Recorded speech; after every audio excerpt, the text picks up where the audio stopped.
Nano ರಸಗೊಬ್ಬರ ಸಿಂಪಡಿಸಿ ಆಧುನಿಕ ಕೃಷಿ ಯಂತ್ರೋಪಕರಣವಾಗಿ ಡ್ರೋನ್ ಬಳಸಿ ಕೃಷಿ ಇಲಾಖೆ ಸಹಾಯಕ ನಿರ್ದೇಶಕ ಶ್ರೀನಿವಾಸ್. ಡ್ರೋನ್ ಮೂಲಕ ಬೆಳೆಗಳಿಗೆ ಔಷಧಿ ಸಿಂಪಡಣೆ ಮಾಡೋದ್ರಿಂದ ಹಣ ಹಾಗೂ ಸಮಯ ಉಳಿತಾಯ ಹಾಗೂ ಕೂಲಿ ಕಾರ್ಮಿಕರ ಸಮಸ್ಯೆ ಬಗೆಹರಿಸಿದಂತಾಗುತ್ತದೆ ಅಂತ ಕೃಷಿ ಇಲಾಖೆ ಸಹಾಯಕ ನಿರ್ದೇಶಕ ಶ್ರೀನಿವಾಸ್ ತಿಳಿಸಿದ್ದಾರೆ.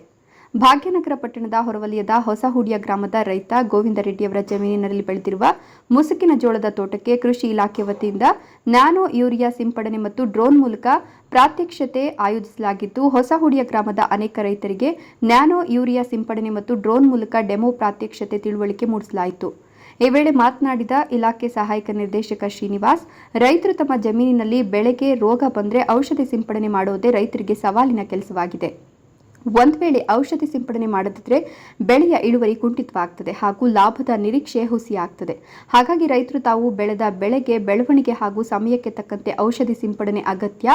ನ್ಯಾನೋ ಔಷಧಿ ಸಿಂಪಡಿಸುವುದು ಮತ್ತು ಅದರ ಉಪಯೋಗದಿಂದ ರೈತರಿಗೆ ಸಮಯ ಉಳಿತಾಯ, ಕೂಲಿ ಕಾರ್ಮಿಕರ ಸಮಸ್ಯೆ, ಹಣ ಉಳಿತಾಯ ಸೇರಿದಂತೆ ಅನೇಕ ಖರ್ಚನ್ನು ಸೇರಿದಂತೆ ಕಡಿಮೆ ಮಾಡುವ ನಿಟ್ಟಿನಲ್ಲಿ ರೈತರು ಡ್ರೋನ್ ಮೂಲಕ ಬೆಳೆಗಳಿಗೆ ಔಷಧಿ ಸಿಂಪಡಣೆ ಮಾಡಲು ತಂತ್ರಜ್ಞಾನ ಬಳಕೆಗೆ ಮುಂದಾಗಬೇಕು ಅಂತ ರೈತರಿಗೆ ತಿಳಿಸಿದ್ದಾರೆ.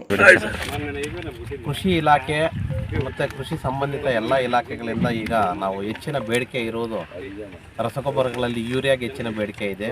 ಆದರೆ ನಮಗೆ ತಾಲೂಕಿಗೆ 550 ಮೆಟ್ರಿಕ್ ಟನ್ನು ಆಗಸ್ಟ್ 15ಕ್ಕೆ ಎಕ್ಸಸ್ ಆಗಿ ಬಂದಿದೆ.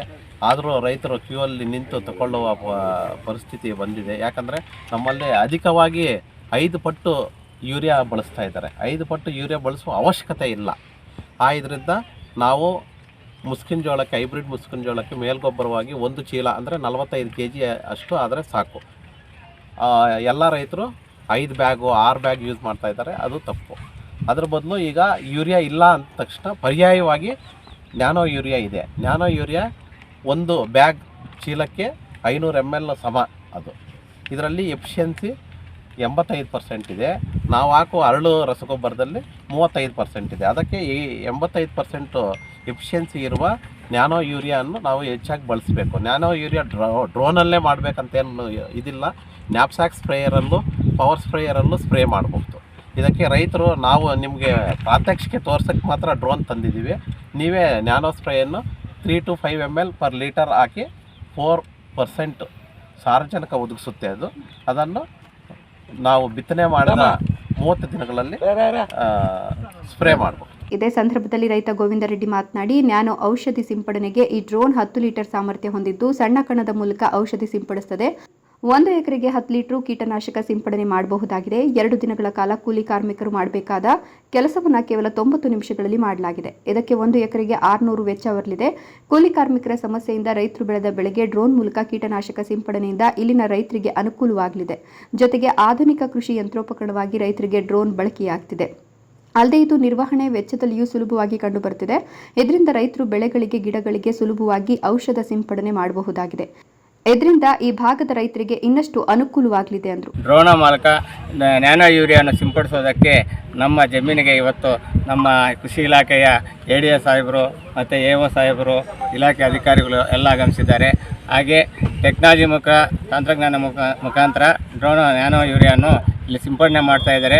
ಎಲ್ಲರೂ ಈ ಆಧುನಿಕ ಪದ್ಧತಿಯನ್ನು ರೈತರು ಅಳವಡಿಸಿಕೊಂಡು ಹೆಚ್ಚಿನ ದುಡ್ಡು ಖರ್ಚು ಮಾಡದೆ ಕಡಿಮೆ ಖರ್ಚಿನಲ್ಲಿ ಇದನ್ನು ಉಪಯೋಗಿಸಿಕೊಂಡು ಆಧುನಿಕ ತಂತ್ರಜ್ಞಾನ ಉಪಯೋಗಿಸಬೇಕಾಗಿ ನಾನು ರೈತರಿಗೆ ಈ ಮೂಲಕ ಒಂದು ಸಿಹಿ ಸುದ್ದಿಯನ್ನು ತಿಳಿಸ್ಕೊಡ್ತಾ ಇದ್ದೀನಿ. ಪರಿಸ್ಥಿತಿ ಓಡಿಸ್ಕೊಳ್ಬೇಕಾದ್ರೆ ಒಂದು ಮಹಿಳೆ ಆಗಿದ್ರೆ 400 ರೂಪಾಯಿ, ಜೆಂಟ್ಸ್ಗಾದರೆ 600 ರೂಪಾಯಿ ಖರ್ಚು ಬರುತ್ತದೆ. ಅದು ಹೆಚ್ಚಿನ ಖರ್ಚು ರೈತರಿಗೆ ಬಂಡವಾಳ ಆಗುವಂಗೆ ಆಗ್ತಾ ಇದೆ ರೈತರು ಜಮೀನುಗಳಲ್ಲಿ. ಅದಕ್ಕೋಸ್ಕರ ಲೇಟೆಸ್ಟ್ ಟೆಕ್ನಾಲಜಿಯಿಂದ ಇವಾಗ ಕೇವಲ ಡ್ರೋನಿಂದ ಕಡಿಮೆ ಖರ್ಚಿನಲ್ಲಿ ಹೆಚ್ಚಾಗಿ ಹಣವನ್ನು ಉಳಿತಾಯ ಮಾಡೋಕ್ಕಾಗಿ ಇದನ್ನು ಉಪಯೋಗಿಸಬೇಕಾಗಿ ನಾವು ಈ ಮೂಲಕ ಈ ಸಂದರ್ಭದಲ್ಲಿ ಗ್ರಾಮ ಪಂಚಾಯಿತಿ ಅಧ್ಯಕ್ಷ HS ನವೀನ್, ಹೊಸಹುಡಿಯ ಗ್ರಾಮದ ರೈತರಾದ ಶಿವಾರೆಡ್ಡಿ, ಶ್ರೀನಿವಾಸ ರೆಡ್ಡಿ, ನಂಜಿರೆಡ್ಡಿ, ಮಂಜುನಾಥ್ ರೆಡ್ಡಿ, ಶ್ರೀಕಾಂತ್, ಮಾರುತಿ, ಭಾರತಿ, ರತ್ನಮ್ಮ, ಗಣೇಶ್ ರೆಡ್ಡಿ, ನಾರಾಯಣಸ್ವಾಮಿ, ಕೃಷ್ಣಪ್ಪ ಹಾಗೂ ಕರ್ನಾಟಕ ಪ್ರಾಂತ ರೈತ ಸಂಘ ಹಾಗೂ ಹಸಿರು ಸೇನೆ VR ನಾರಾಯಣ ರೆಡ್ಡಿ, ಕರ್ನಾಟಕ ಪ್ರಾಂತ ರೈತ ಸಂಘ ಹಾಗೂ ಹಸಿರು ಸೇನೆ VR ನಾರಾಯಣ ರೆಡ್ಡಿ ಬಣದ ಅನೇಕ ರೈತ ಮುಖಂಡರು ಹಾಜರಿದ್ದರು. Subbu, power news 1, Bhagyanagar.